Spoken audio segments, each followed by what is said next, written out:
Welcome back, guys. As promised, this is the review of the Sega Game Gear. For this review, we'll conduct this a little differently. We're just going to focus on mostly the hardware pros and cons rather than the games available for it. Although the Sega Game Gear does have awesome games, we won't touch on them in this review. Having said all that, let's step up to the next level, start our review of the Sega Game Gear.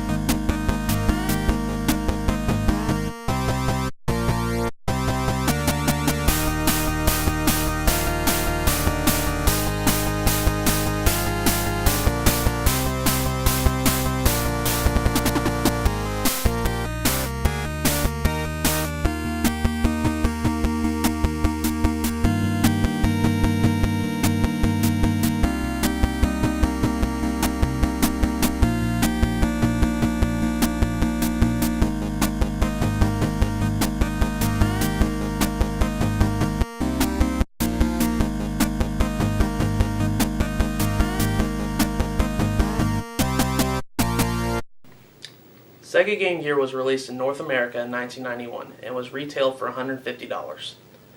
It was also the direct competitor to the Game Boy, the Atari Lynx, and the Turbo Express.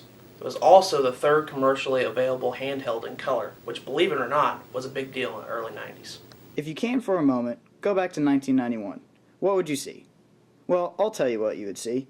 You would see the Sega Genesis gaining popularity with its games marketed to an older audience. The NES becoming technically inferior compared to systems such as the TurboGrafx-16 and the Genesis.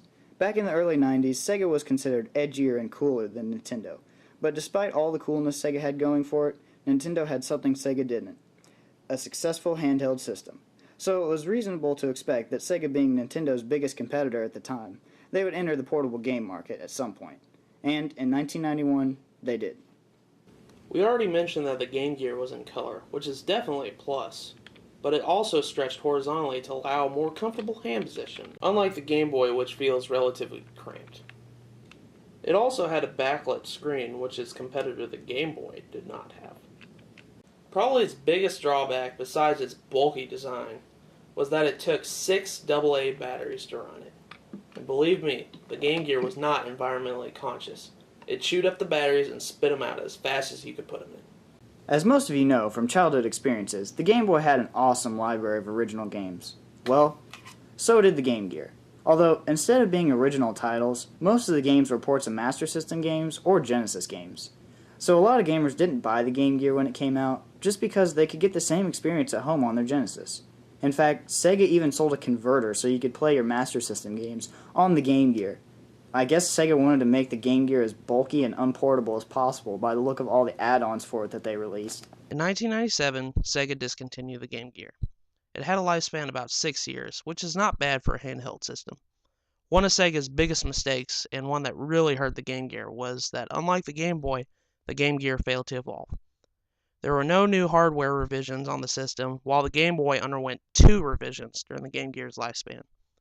Despite some of the shortcomings of the Game Gear, it was the most successful handheld system to compete with the Game Boy, until the PSP came along and stole the claim from the Game Gear. Some say that the success of the Game Gear came not from eating away Game Boy's market share, but from pushing the Atari Lynx out of the market. No matter what your opinion is about the Game Gear, it should still be respected as a legitimate alternative to the Game Boy, and one of the pioneers of portable gaming market. So there you have it, guys. I hope this video both entertained and informed you. Tune in next time when we review the Atari 2600 and our library of games for it.